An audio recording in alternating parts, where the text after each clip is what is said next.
The rain was hammering against my apartment window in downtown Chicago when my phone buzzed at 2:47 a.m. I'd been lying awake anyway, scrolling through social media and trying not to think about the presentation I had to give at work tomorrow. Outside, the city was quiet except for the occasional taxi splashing through puddles on Michigan Avenue. My studio apartment felt smaller than usual, cramped with the stress of deadlines and bills that seemed to multiply faster than my paycheck could handle. The caller ID showed Aunt Margaret, a name I hadn't seen on my screen in over 3 years. My heart immediately started racing. Middle-of-the-night calls from family never meant good news. "Hello?" I answered, my voice hoarse from sleep and anxiety. "Sarah, honey, I'm so sorry to call you this late." Aunt Margaret's voice was shaking, and I could hear her crying in the background.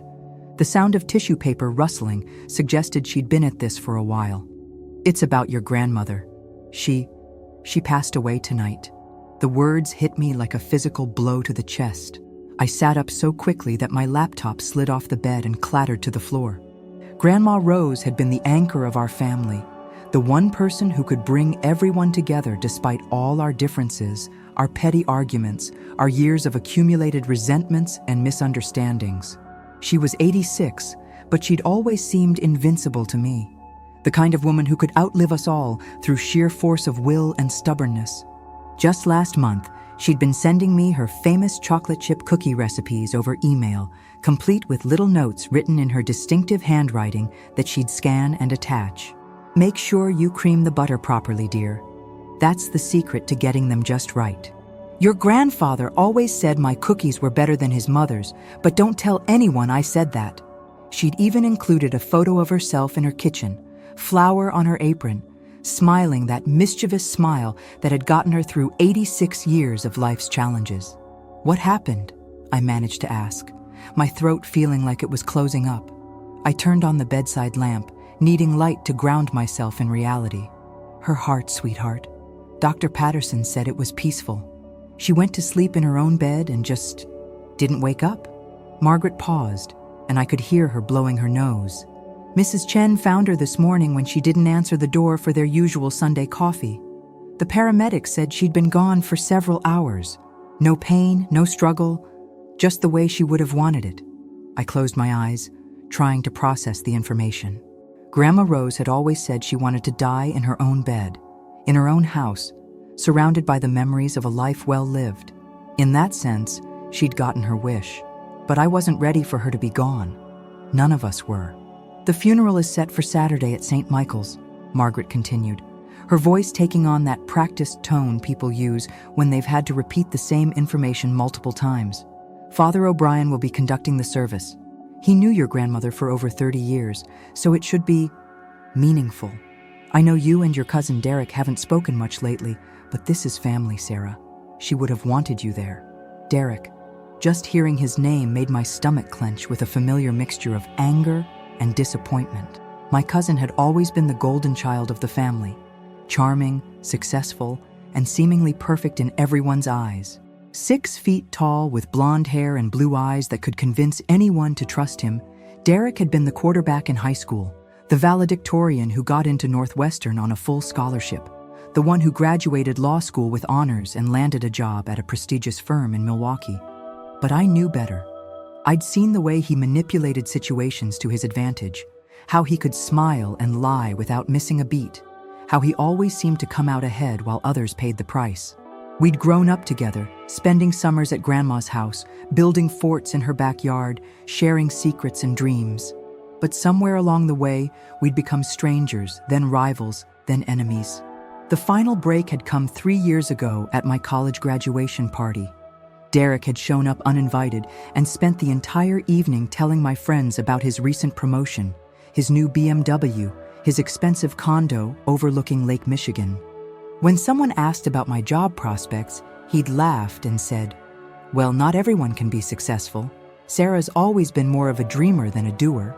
The comment had stung, not because it was mean, but because it came from someone who'd once known me well enough to understand my insecurities. "Of course I'll be there," I said, already mentally calculating how many days I'd need to take off work. My boss wouldn't be happy. We were in the middle of a major campaign for a tech startup, But family came first. Does Derek know? He's actually here with me now, Margaret said, her voice taking on a strange tone that I couldn't quite identify. It was formal, rehearsed, like she was reading from a script someone else had written. He drove down from Milwaukee as soon as I called him. He's been such a help with all the arrangements. Something in her voice made me pause. Aunt Margaret had always been warm and emotional, the kind of person who wore her heart on her sleeve. This controlled, distant tone was completely unlike her. What kind of arrangements? Oh, you know, all the paperwork and legal things. Derek has a law degree after all, so he knows how to handle these situations properly. He's been going through your grandmother's papers, making sure everything is in order for the reading of the will and the estate settlement. A chill ran down my spine that had nothing to do with the November weather outside my window. Derek wasn't just any lawyer. He specialized in estate law, specifically in helping wealthy families navigate complex inheritance situations. His firm's website boasted about their expertise in maximizing asset preservation and minimizing tax liability for high net worth individuals. And if he was already going through Grandma's papers less than 24 hours after her death, that meant he had immediate access to her will before anyone else in the family even knew she was gone. Aunt Margaret, shouldn't we wait until after the funeral to worry about legal matters? I tried to keep my voice casual, but my mind was racing. I mean, we haven't even had time to grieve properly.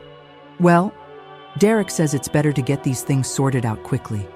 You know how complicated family finances can be, especially with the business and the properties and all those investments your grandmother accumulated over the years. She sounded like she was repeating something Derek had told her to say, word for word. Time-sensitive legal requirements, tax implications, that sort of thing. I don't understand it all, but Derek does, and he says we need to act fast to protect the family's interests. The more she talked, the more alarmed I became. Grandma Rose had always been extremely private about her finances, but she'd mentioned to me several times over the years that she wanted to make sure I was taken care of. Education is the one thing no one can ever take away from you, she'd said, when she helped me pay for college after my parents' divorce left them both financially strapped. I didn't have the opportunities you have, but I worked hard so that you could. She'd always said I reminded her of herself when she was young, independent, stubborn, determined to make my own way in the world despite the obstacles. She'd encouraged my decision to move to Chicago, to pursue my dreams in marketing, even when the rest of the family thought I should stay in Milwaukee and find a sensible job. Anyway, I should let you get some rest, Margaret said, clearly eager to end the conversation. The service is at 2 o'clock on Saturday. The burial will be at Forest Home Cemetery, right next to your grandfather's plot. I'll see you there, honey. After she hung up, I sat in the darkness of my bedroom, staring out at the Chicago skyline glittering in the distance. Something felt profoundly wrong about this whole situation. The timing was too convenient, Derek's immediate involvement too calculated. In my experience, Derek never did anything unless there was something in it for him. I pulled out my laptop and started researching flights to Milwaukee, but my mind kept wandering to memories of my grandmother. Rose O'Malley had immigrated from County Cork, Ireland in 1958 with nothing but a suitcase, $47, and a fierce determination to build a better life in America.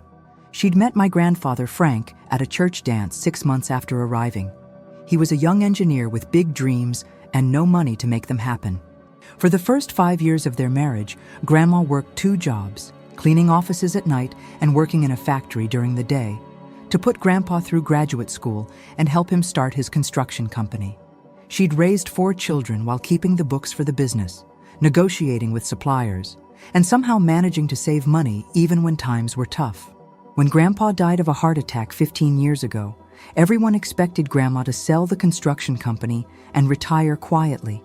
Instead, she'd surprised the entire family by taking over the business herself.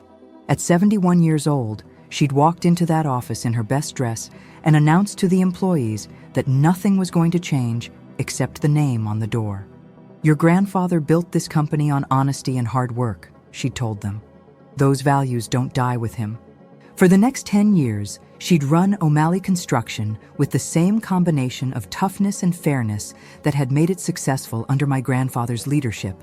She'd expanded into residential development, acquired several rental properties around Milwaukee, and built a substantial investment portfolio through careful, conservative choices. By the time she finally retired at 81, Grandma Rose was worth several $1,000,000. But more than the money, she'd earned something far more valuable: the respect of everyone who knew her. Employees who'd worked for the company for decades spoke of her with genuine affection.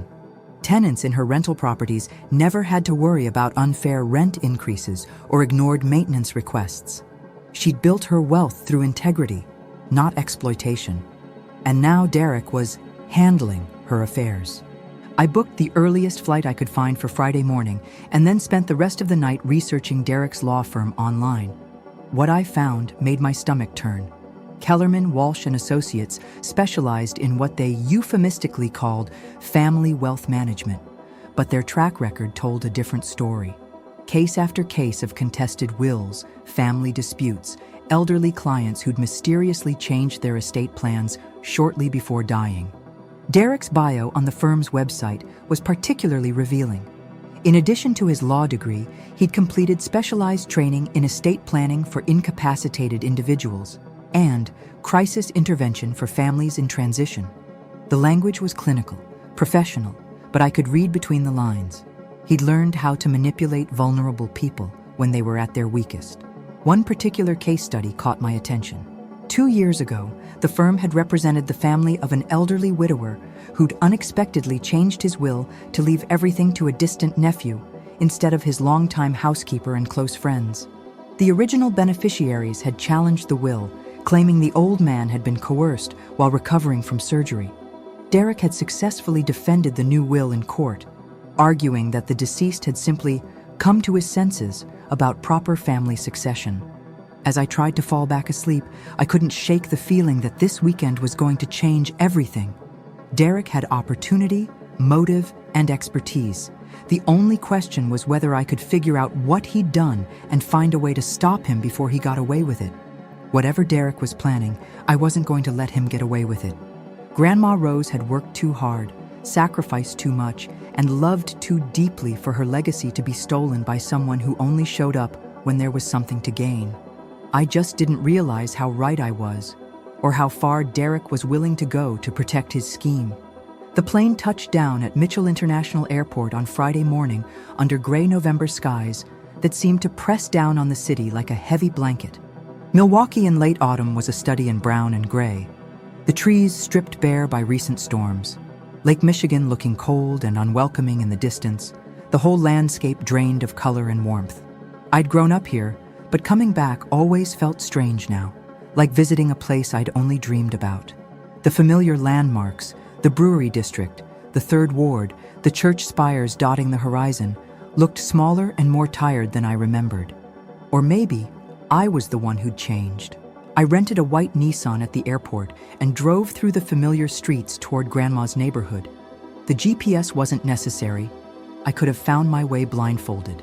Down Highway 94 to the Capitol Drive exit, through the residential streets lined with modest houses that had sheltered working-class families for generations. This was the Milwaukee I remembered. Solid, unpretentious, built by immigrants who'd come here to work in the factories and raise their children with better opportunities than they'd had. Grandma's house on Maple Street looked smaller than I remembered. The white Victorian facade with its gingerbread trim seemed somehow diminished without her presence. The garden she'd tended so carefully was dormant now. The rose bushes pruned back for winter, the lawn covered with fallen leaves that no one had bothered to rake. Derek's BMW was parked in the driveway, a sleek black sedan that probably cost more than I made in a year. Next to it sat Aunt Margaret's practical Honda Civic, looking shabby by comparison. I could see lights on in the living room and shadows moving behind the lace curtains that Grandma had made herself 40 years ago. Taking a deep breath of cold air that smelled like snow and old leaves, I grabbed my overnight bag and walked up the familiar front porch steps.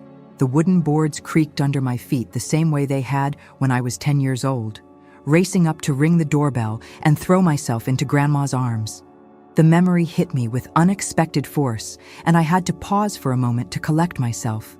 The door opened before I could knock, as if someone had been watching for my arrival. "Sarah!" Aunt Margaret pulled me into a tight hug, but something felt wrong about it. The embrace was too brief, too perfunctory, lacking the warmth that had always characterized our relationship. She looked older than when I'd last seen her 3 years ago. More lines around her eyes, her graying hair pulled back in a severe bun that made her face look pinched and unfamiliar. "I'm so glad you made it safely," she said, but her smile didn't reach her eyes. There was something nervous in her manner, a tension that hadn't been there in our phone conversation. "Of course," I said, stepping into the familiar entryway with its hardwood floors and family photos going back decades. The house still smelled like Grandma's lavender potpourri, but there was something else underneath it now. The scent of cardboard boxes and legal documents, the sterile smell of business being conducted in a place that had always been about family. "How are you holding up?" I asked, studying Margaret's face more carefully. She looked exhausted, but there was something else there too. Guilt? Fear? I couldn't quite identify it. "Oh, it's been difficult, but Derek has been such a godsend. He's taken care of everything, so the rest of us don't have to worry about the complicated details." She gestured toward the living room, where I could hear papers rustling and the sound of Derek's voice on the phone, speaking in the low, authoritative tones he used when conducting business. I followed her into the room and stopped short. The space that had once been filled with Grandma's carefully arranged furniture and family photos was now dominated by bankers' boxes, legal files, and Derek's mobile office setup. He'd moved the dining table into the center of the room and covered it with documents, his laptop, and what looked like financial statements. Grandma's comfortable armchairs had been pushed against the walls to make room for more boxes. It looked like a law office, not a family home in mourning. Derek was standing by the bay window that overlooked Grandma's prized rose garden, his back to us, speaking in measured tones to someone on his phone.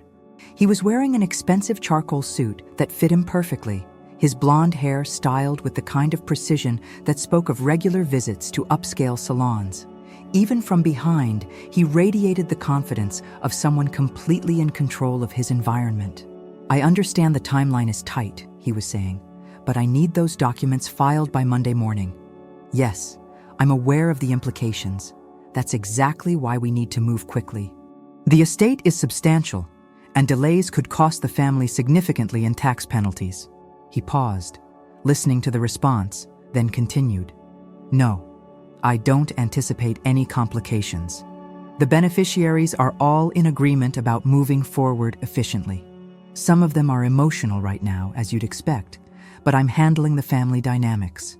The casual way he referred to us as beneficiaries and dismissed our grief as mere family dynamics made my jaw clench. We weren't clients or case files. We were his family, people who'd loved and been loved by the woman whose death had created this business opportunity for him. He turned when he heard us enter, and I was struck by how much he'd changed since I'd last seen him. Derek had always been handsome in that prep school way. Blonde hair, blue eyes, the kind of smile that made people trust him instantly. But now there was something harder about his features, something calculating in his expression that became more pronounced when he saw me. The smile he gave me was perfectly calibrated, warm enough to seem genuine, but not so warm as to suggest actual affection. It was the smile of a skilled salesman greeting a potentially difficult customer. "Sarah." He ended his call with a quick, "I'll call you back," and walked over, arms outstretched for a hug I didn't want to give. "I'm so sorry for your loss." Grandma Rose meant the world to all of us. I accepted his embrace but kept it brief, noting that his expensive cologne couldn't quite mask the scent of stress sweat. For someone who claimed to be handling everything smoothly, he seemed awfully tense. "She certainly did," I replied carefully, stepping back and looking around at the transformed room.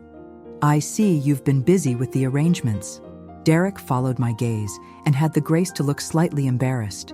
"I know it looks like a lot, but estate settlements are incredibly complex, especially for someone with Grandma's level of assets. There are tax deadlines, legal requirements, business obligations that can't wait for our grief to run its course. Someone has to take care of these things," he continued, his tone becoming more defensive. "Estate law is complicated, and families can make poor decisions when they're mourning." I thought it would be better to handle the legal aspects myself rather than leave it to strangers who didn't know Grandma or understand what she would have wanted. I looked around at the boxes and papers scattered everywhere. Financial statements, property deeds, business documents, insurance policies. It looked like Derek had gone through every piece of paper in the house. This seems like a lot of work for someone who passed away just 2 days ago. Derek's smile tightened almost imperceptibly, and I caught a quick glance he exchanged with his mother. Grief affects everyone differently, Sarah. Some people prefer to stay busy rather than dwell on their emotions. I find that taking care of practical matters helps me feel like I'm still taking care of her in a way. There was something rehearsed about his response, as if he'd practiced it. But before I could pursue the point, Aunt Margaret intervened. "Derek found Grandma's will in her bedroom safe," she said quickly, too quickly. "It's all very straightforward, thank goodness.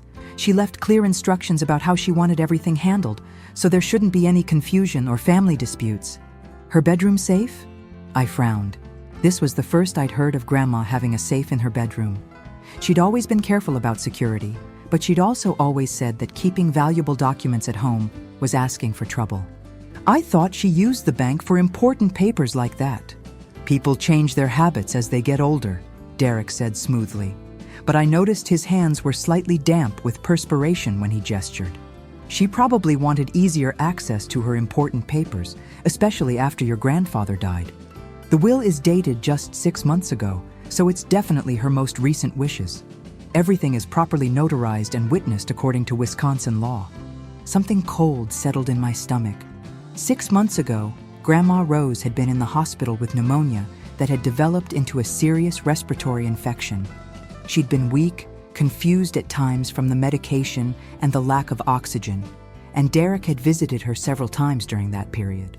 I remembered because Aunt Margaret had mentioned how devoted he was being, how he was the only grandchild who made the effort to visit regularly.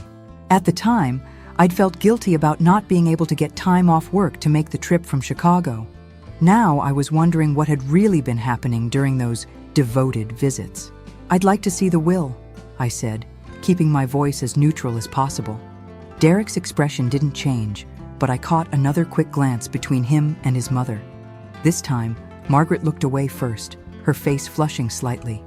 "Of course," Derek said after a slight pause.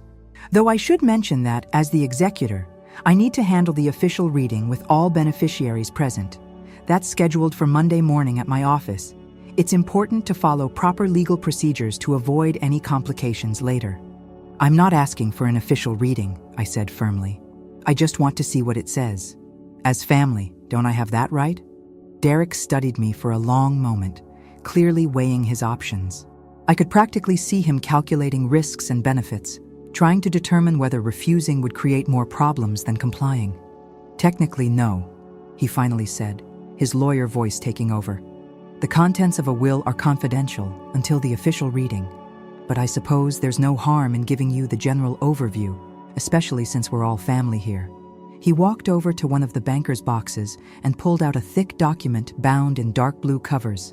The will looked official and professional, the kind of document produced by expensive law firms for wealthy clients. "Grandma left the house and the bulk of her assets to me," Derek said, his tone matter-of-fact but carefully modulated. "The construction company, the rental properties, her investment portfolio, essentially everything except for some personal items and smaller cash gifts to other family members. She also appointed me as executor, which means I'm responsible for carrying out her wishes and managing the estate until everything is properly distributed." I stared at him, feeling like I'd been physically slapped. "The bulk of her assets? What does that mean exactly in dollar terms?" Derek hesitated, then seemed to decide that honesty was the better strategy. "The total estate is valued at approximately $4.2 million. That includes the business, the properties, and her various investments. It's a substantial legacy, and she felt that consolidating it under experienced management was the best way to preserve the family wealth for future generations. $4.2 million. I felt dizzy. I'd known Grandma was comfortable, but I'd had no idea she was worth that much money. And according to Derek, almost all of it was going to him. "That doesn't sound like Grandma at all," I said, my voice rising despite my efforts to stay calm. "She always talked about taking care of everyone in the family, She helped put me through college because she believed in investing in the next generation. She always said that family meant making sure no one got left behind. People's priorities change as they get older, Derek said with a slight shrug, but I could see tension in his shoulders now. Perhaps she came to realize that scattering her assets among multiple beneficiaries would dilute their impact. By consolidating everything under someone with legal and business experience, she could ensure that her wealth would be managed properly and continue to benefit the family for generations to come. The way he said it, so smooth and practiced, made me realize this wasn't the first time he'd given this explanation. He'd been preparing for this conversation, probably rehearsing it since the moment Grandma died, maybe even before she died. What about the rest of the family? I pressed. Uncle James? Uncle Robert? The other grandchildren? She's just leaving them small cash gifts? The amounts are very generous, Derek said defensively. Everyone receives $25,000, which is more than most people inherit from their grandparents. She wanted to make sure everyone felt remembered and appreciated. $25,000 each, while Derek inherited over $4 million. It was insulting, demeaning, completely unlike the woman who'd raised me to believe that family was about equality and mutual support. I want to see the actual document, I said, holding out my hand. Derek looked like he wanted to refuse, but with his mother watching and me clearly prepared to make a scene, he had little choice. Here it is. But I should warn you, legal language can be confusing for people without proper training. If you have questions about the technical aspects, I'd be happy to explain them. I took the will from his hands, noting that his fingers were damp with perspiration despite the cool temperature in the house. The document was professionally printed and bound, dated 6 months earlier, just as he'd said. The language was formal and precise, full of legal terminology and complex subclauses. But as I began to read, something felt profoundly wrong about the entire document. It was too clinical, too impersonal. Grandma Rose had always been direct in her communication, preferring simple, clear statements to complicated explanations. She'd written hundreds of letters to me over the years, and her voice was always warm, personal, filled with little asides and affectionate comments. This will read like it had been written by a committee of lawyers who'd never met her. More troubling was what the will didn't mention. There was no reference to her Irish heritage, which had been incredibly important to her throughout her life. She'd talked for years about wanting to establish a scholarship fund for students studying Irish history or planning to study in Ireland. No mention of her wish to have some of her ashes scattered in County Cork, something she'd discussed with the family multiple times. There were no personal messages to individual family members, which would have been so typical of her caring nature. When she'd updated her previous will 5 years ago, she'd included handwritten notes to each of her children and grandchildren, explaining her decisions and expressing her love. This document contained none of that warmth, none of her personality. "This doesn't sound like her voice," I said, looking up at Derek. "What do you mean?" His tone was casual, but I could see the tension in his jaw, the way his hands clenched and unclenched at his sides. Grandma always wrote personal notes, even in formal documents.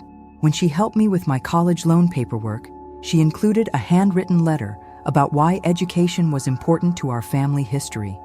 When Uncle James got divorced, she wrote him a long note about how proud she was of his strength and how much she loved him. This will is so impersonal. It doesn't sound like something she would have written.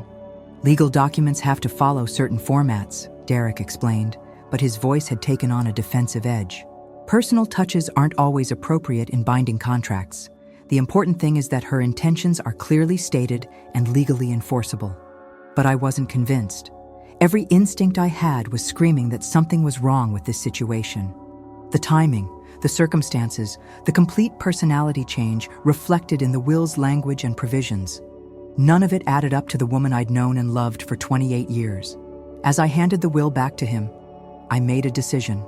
I wasn't going to accept this quietly, wasn't going to let Derek steamroll the family with his legal expertise and professional authority. Something about this whole situation felt orchestrated, manipulated, wrong. "Derek, I have to ask you directly. Did you help Grandma write this will?" The question hung in the air like a challenge. Derek's face went completely still, his lawyer's mask sliding into place. "I provided legal advice when she asked for it," he said carefully. As her grandson and as an attorney specializing in estate planning, I felt obligated to make sure her wishes were properly documented and legally sound. When did she ask for this advice? Over the course of several months. Estate planning is a process, not a single event. We had multiple conversations about her goals and concerns. Including while she was in the hospital? Derek's eyes narrowed slightly. Grandma was concerned about getting her affairs in order after her illness. She realized that she wasn't going to live forever, and she wanted to make sure her legacy was protected. Those are natural concerns for someone in her situation. I could feel the truth hovering just beyond my reach, but Derek was too skilled, too careful to reveal it directly. He'd admit to nothing that couldn't be explained away as proper legal assistance to a family member. But tomorrow, at Grandma's funeral, Derek would be positioned to take control of everything she'd worked for her entire life. And unless I could find proof of what I suspected, there would be nothing I could do to stop him.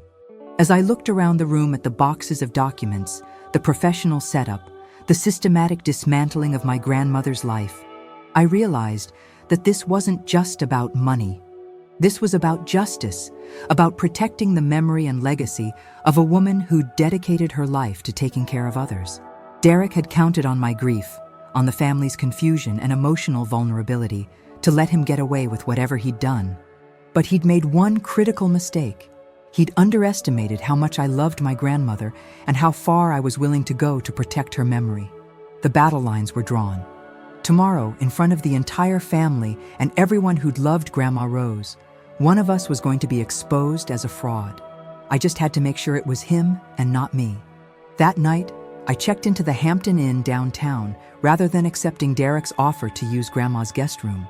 I told him I wanted to avoid the emotional difficulty of sleeping in her house so soon after her death. But the truth was simpler. I didn't trust myself to be around him without saying something I'd regret. And more importantly, I needed space to think and plan without Derek monitoring my every move.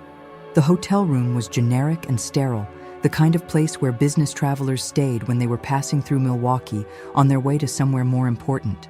But it served my purposes perfectly.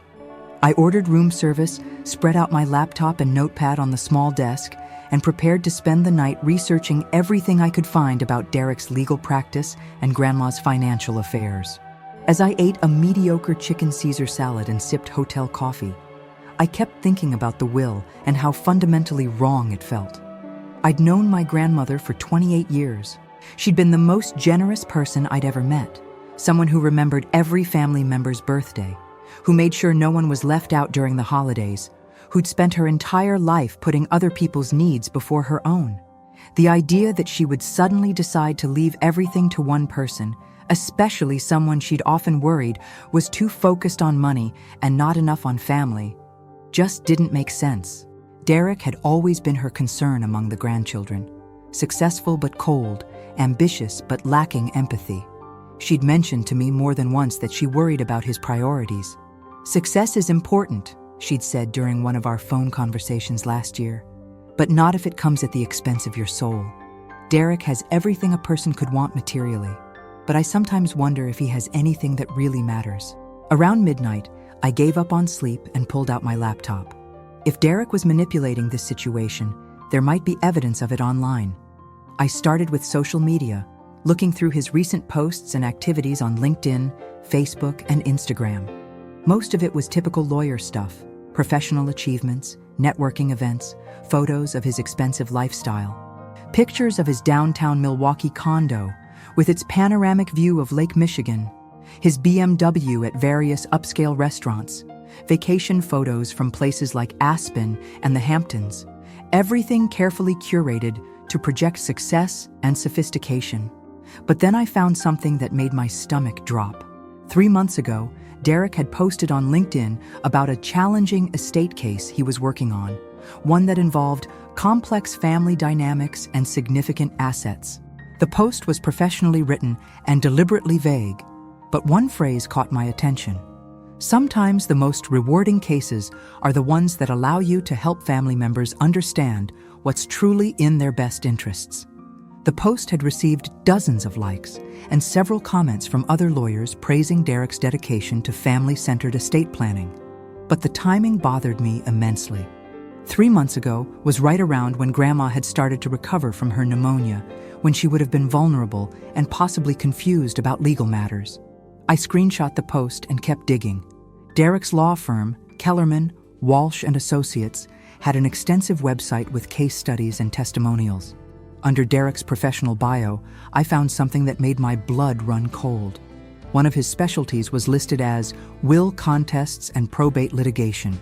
He didn't just handle straightforward estate planning. He specialized in fighting over them. The firm's case studies were revealing in a way I doubted they intended.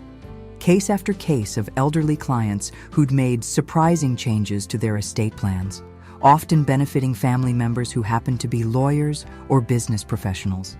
The language was always careful, always professional, but the pattern was unmistakable. One case study in particular caught my attention.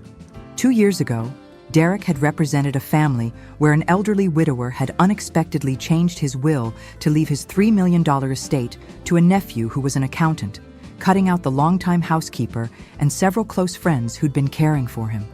The original beneficiaries had challenged the will, claiming the old man had been coerced while recovering from hip replacement surgery.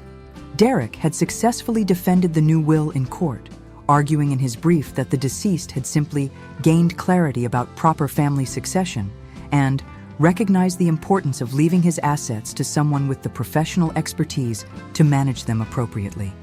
The court had sided with Derek's client, and the nephew had inherited everything.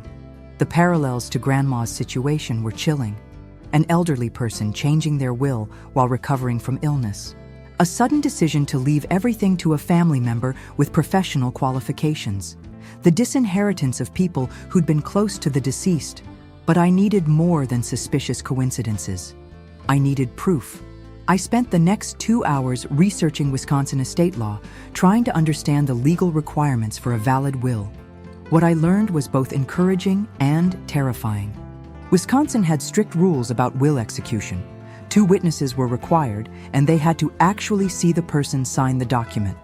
More importantly, if someone challenged a will on grounds of undue influence or mental incapacity, the burden of proof could shift to the person benefiting from the suspicious will. The key would be establishing that Grandma Rose had been vulnerable when she signed Derek's version, and that he had used his position of trust to manipulate her. But proving undue influence was notoriously difficult, especially when the perpetrator was a lawyer who knew how to cover his tracks. Around 3 a.m., I remembered something crucial. Mrs. Chen, Grandma's next-door neighbor, had been her closest friend for over 20 years. They'd had coffee together every Sunday morning for as long as I could remember, sharing gossip and worries and celebrating each other's grandchildren's achievements. If anyone would know about changes to Grandma's legal affairs or unusual behavior in her final months, it would be Mrs. Chen. But I also remembered something else, something Derek had said during our conversation. He'd mentioned that Mrs. Chen had found Grandma's body when she didn't answer the door for their usual Sunday coffee. That meant Mrs. Chen had been expecting to see Grandma, had been maintaining their routine right up until the end.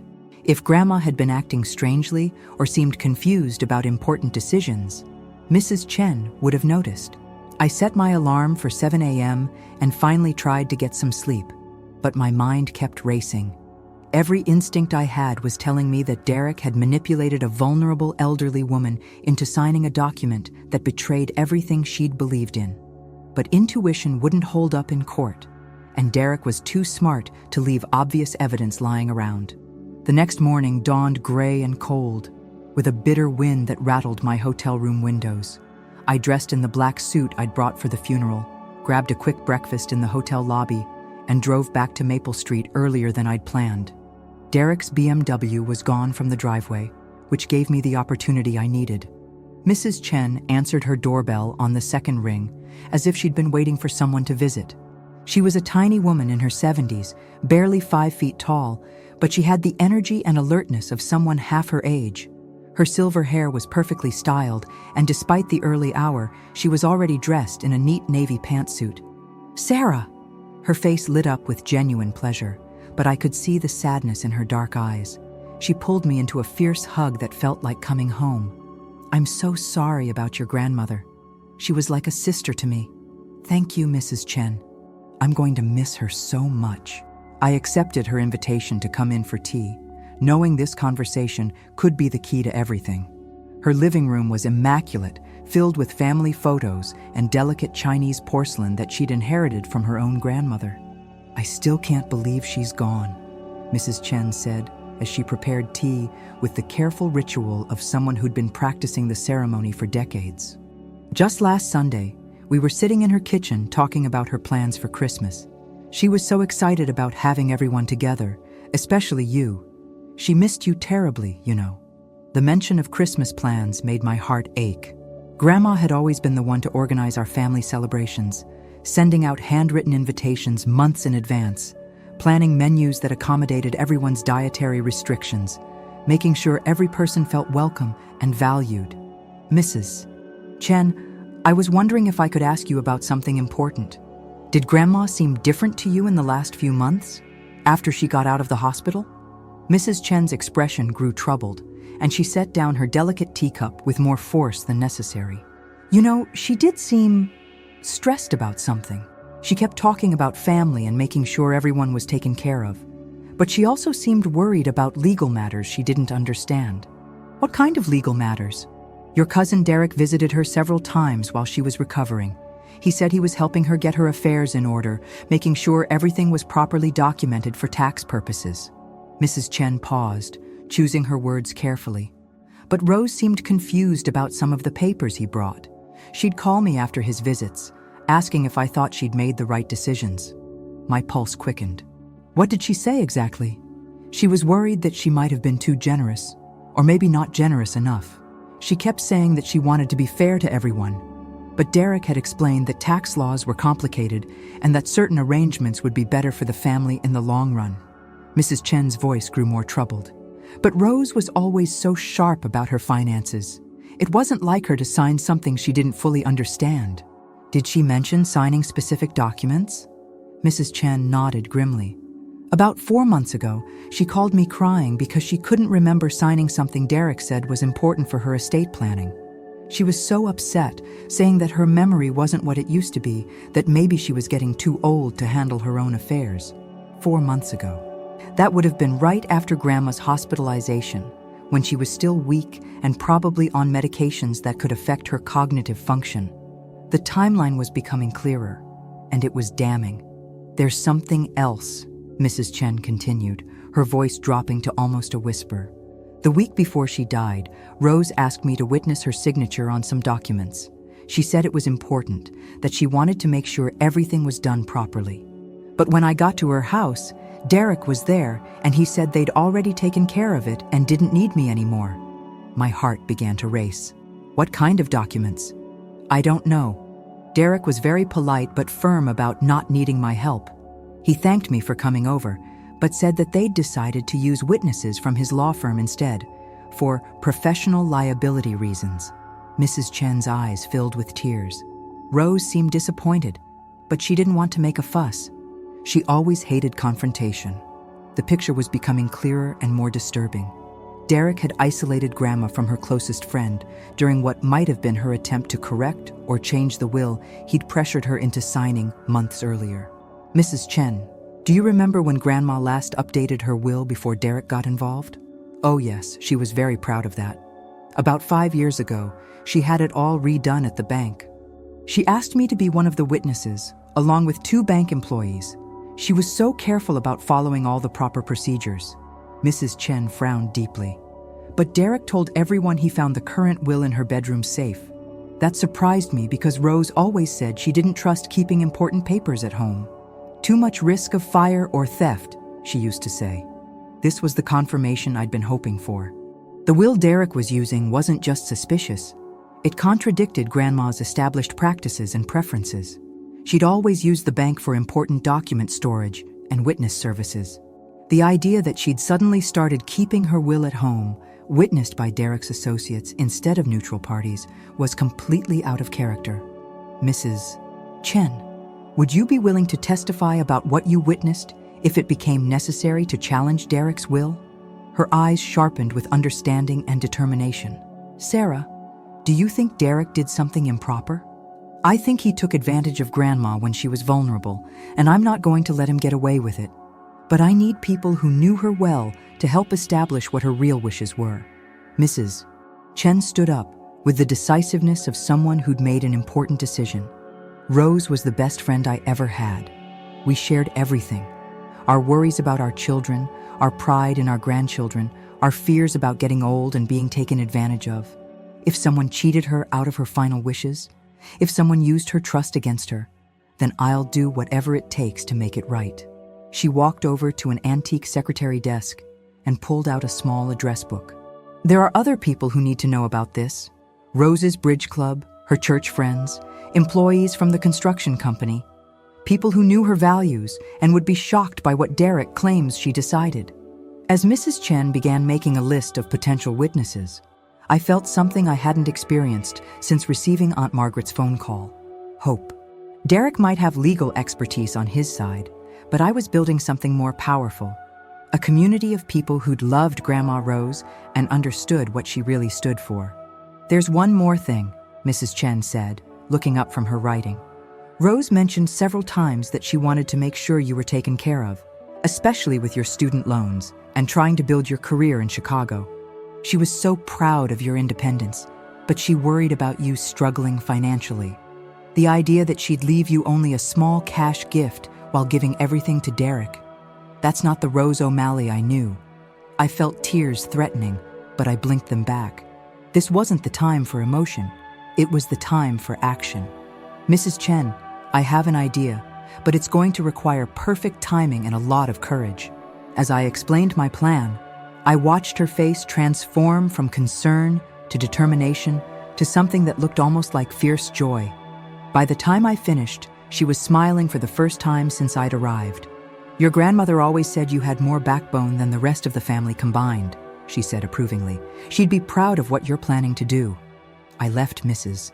Chen's house with a new sense of purpose and a phone full of contact numbers for people who'd known and loved my grandmother. Derek had counted on our grief and confusion to let him get away with his deception. But he'd underestimated the bonds that Grandma Rose had spent a lifetime building among the people who mattered to her. The funeral was in 4 hours. By the time it was over, everyone in attendance would know exactly what kind of person Derek really was and what he'd done to betray the woman who'd trusted him most. Saturday afternoon arrived with the kind of bitter November cold that cuts through your bones and makes you understand why people move to Florida when they retire. The sky was the color of old pewter, and there was snow in the forecast for later that evening. It was the kind of day that made Milwaukee feel like the edge of the world, gray and unforgiving, and somehow smaller than it should be. St. Michael's Catholic Church sat on a hill overlooking the old German neighborhood where Grandma had lived for the past 40 years. The Gothic Revival building was over a century old, its stone facade darkened by decades of Midwest weather, its stained glass windows glowing warmly against the gray sky.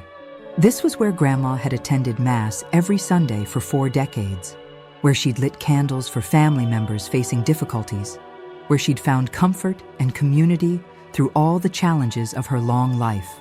I arrived 30 minutes before the service began, partly because I wanted to pay my respects privately, but mostly because I needed to prepare for what was about to happen. The church was already half full, and more people were arriving every minute. Grandma's Bridge Club sat together in their usual spot, 3 rows from the front. Elderly women in their best black dresses, whispering stories about their departed friend. Former employees from O'Malley Construction filled an entire section. Burly men in uncomfortable suits who'd clearly taken time off work to honor the woman who'd treated them with respect and fairness for decades. I recognized faces from throughout Grandma's life. Neighbors, church friends, people from the Irish Cultural Center where she'd volunteered, tenants from her rental properties who'd come to pay their respects to a landlord who'd actually cared about their welfare. The breadth of attendance was a testament to the life she'd lived, the connections she'd made, the trust she'd earned through 8 decades of treating people with dignity and kindness. Near the front of the church, I could see Derek standing with Aunt Margaret and the rest of the immediate family. He was wearing a perfectly tailored black suit that probably cost more than most people made in a month, and he was playing his role flawlessly. The grieving grandson, accepting condolences with just the right amount of composed sadness, shaking hands with dignity, embracing elderly relatives with careful warmth. If I hadn't known what I suspected, I might have been impressed by his performance. He looked like exactly what he claimed to be: a successful, devoted family member stepping up to handle difficult responsibilities during a time of crisis. The perfect executor, the responsible inheritor, the grandson who'd earned his grandmother's trust and confidence. But I knew better now, and in less than an hour, so would everyone else. I took a seat in the fourth row, close enough to see Derek's reactions, but far enough back to avoid immediate confrontation before I was ready. Mrs. Chen caught my eye from across the aisle and nodded almost imperceptibly. We'd spent the morning making phone calls, and the response had been overwhelming. Person after person had expressed shock and disbelief when they learned about the will's contents. Grandma's longtime friends had been particularly adamant that something was wrong. "That doesn't sound like Rose at all," had been the common refrain. She was always so careful to be fair to everyone. Father O'Brien began the service with a homily that captured everything I loved about my grandmother. He spoke about her journey from Ireland, her dedication to family, her quiet generosity that had touched countless lives. He mentioned her work ethic, her integrity, her belief that success meant lifting others up rather than climbing over them. "Rose O'Malley lived her faith through her actions," he said, his Irish accent still faint after 40 years in America. "She understood that our time on earth is measured not by what we accumulate, but by what we give away, not by how much we have, but by how much we share."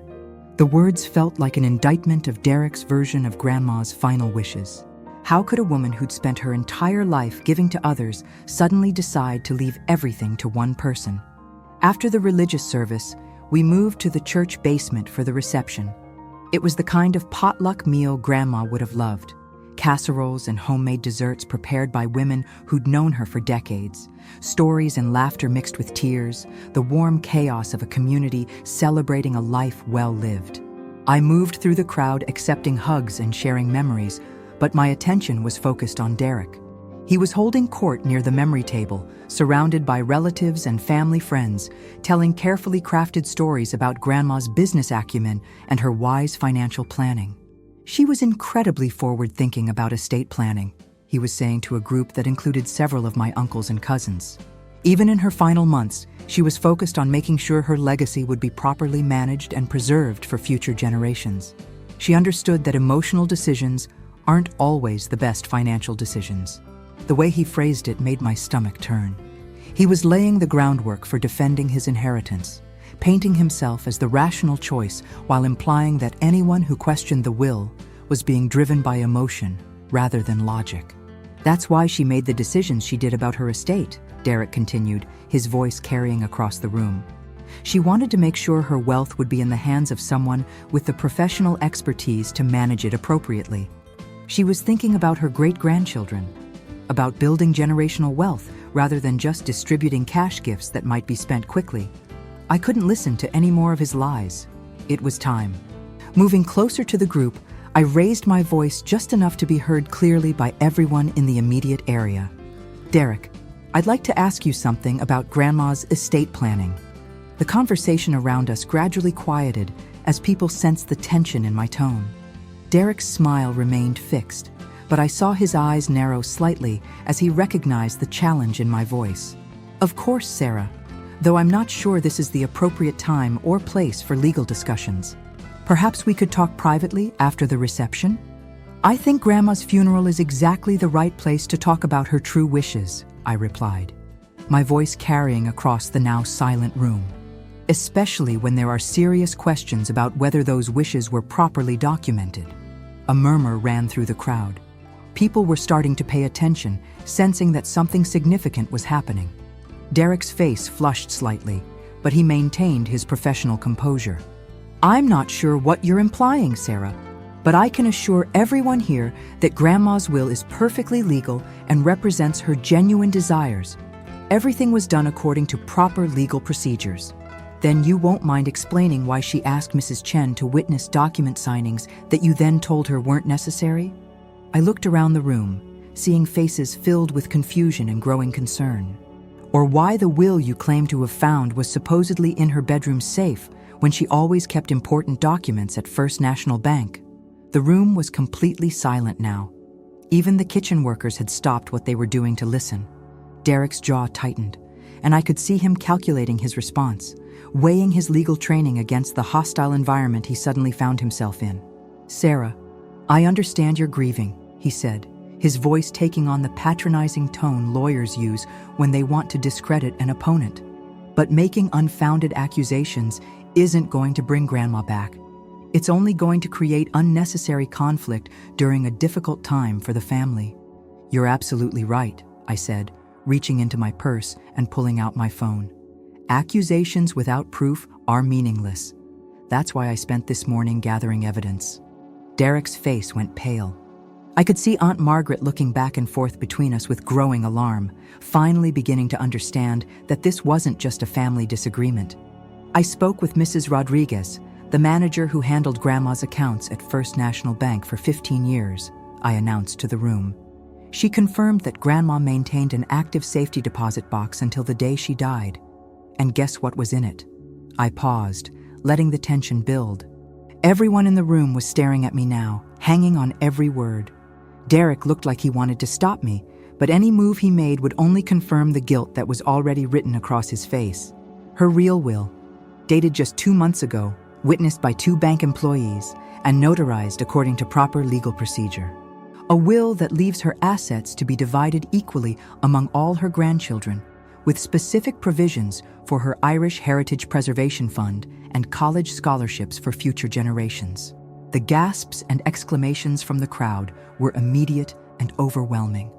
I heard Uncle James swear under his breath, saw Aunt Margaret's face crumple with understanding, watched as several of Derek's defenders took instinctive steps away from him. Derek's composure finally cracked completely. "That's impossible," he said, his voice rising to almost a shout. "I have the legitimate will right here. I found it in her safe, properly executed and witnessed. What you're claiming is what?" I interrupted. "The truth?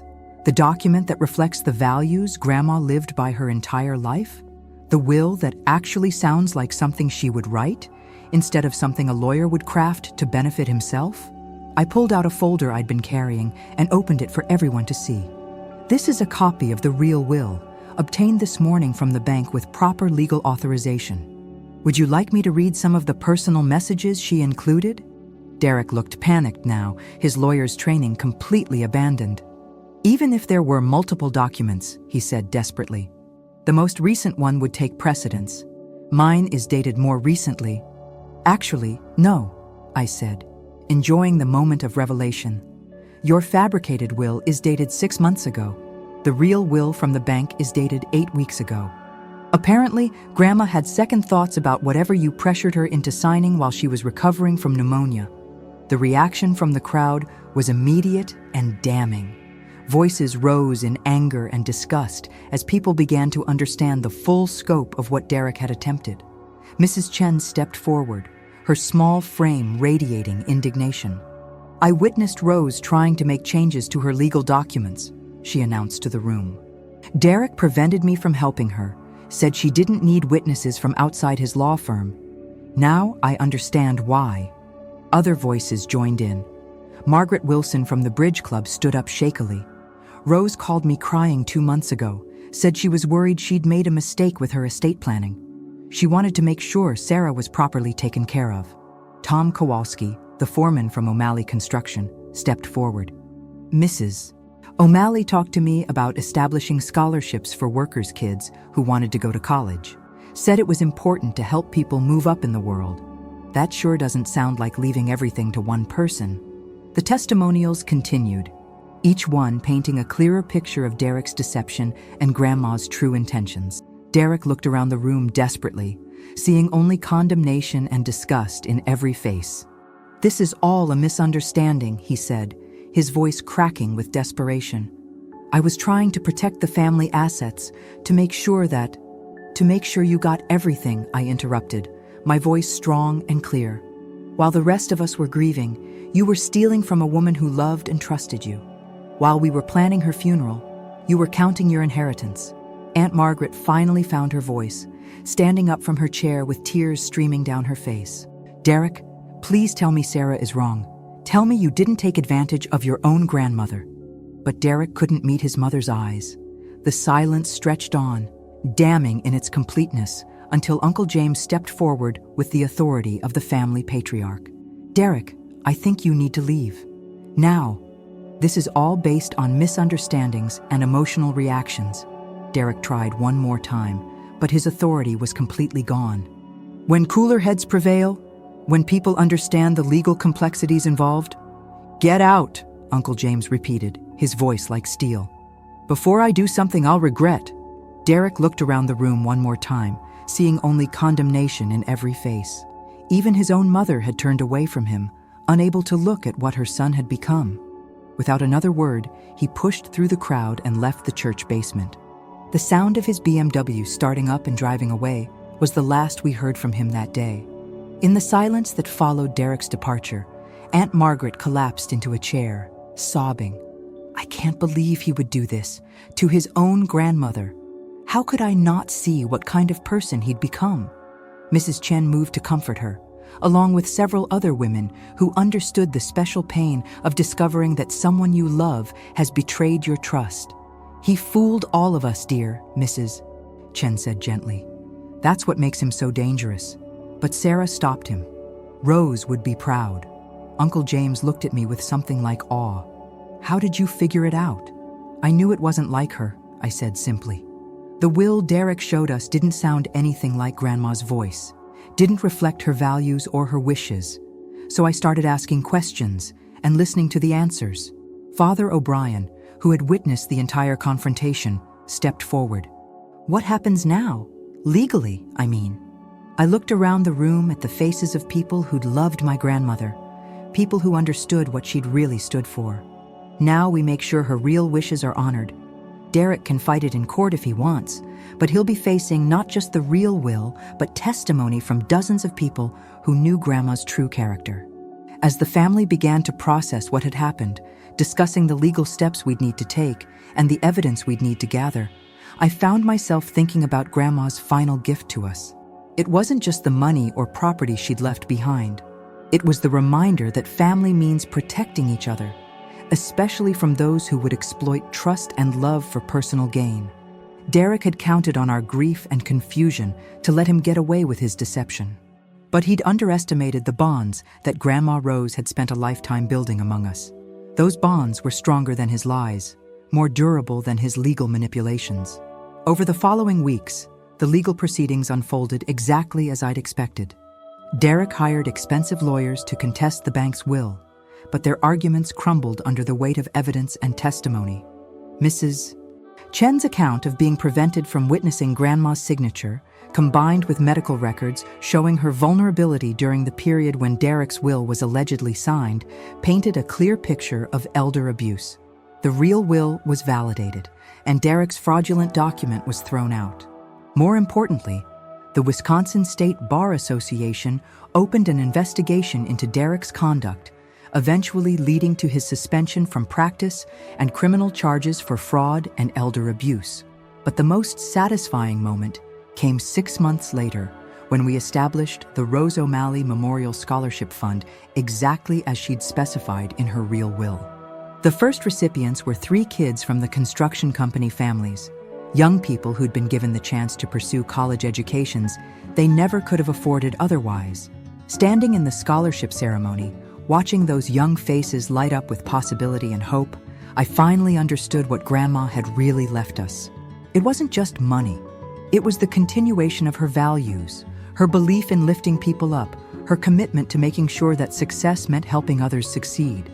Derek had seen Grandma's death as an opportunity for personal enrichment, but her true legacy was about enrichment of a different kind, the enrichment that comes from generosity, from community, from the knowledge that your life has made other lives better. As I watched the scholarship recipients walk across the stage, their families beaming with pride, I could almost hear Grandma's voice whispering in my ear, "This is what wealth really means, dear. Not what you have, but what you give away. Not how high you climb, but how many people you bring with you." Derek had taught me an important lesson about the difference between success and significance. He'd achieved success by conventional measures: money, status, professional recognition. But he'd missed entirely the significance that comes from using your advantages to help others rather than exploit them. Grandma Rose had understood that difference her entire life, and thanks to her real will, her true values would continue to make a difference long after we were all gone. The legal proceedings had taken months to resolve, but the important victory had been won that day in the church basement. Justice for Grandma Rose, and a reminder that family isn't just about blood. It's about the courage to do what's right, even when it's difficult, especially when it's difficult. In the end, Derek's betrayal had actually made us stronger as a family. He'd shown us what we were capable of when we stood together, what we could accomplish when we refused to let injustice go unchallenged. That was a gift more valuable than any inheritance, a legacy that would endure long after the money was spent and the properties were sold. The most important things Grandma Rose had left us couldn't be stolen, couldn't be manipulated by clever lawyers or fraudulent documents. Her love, her values, her example of how to live with integrity and purpose, those belonged to all of us, and they would live on in everything we did to honor her memory.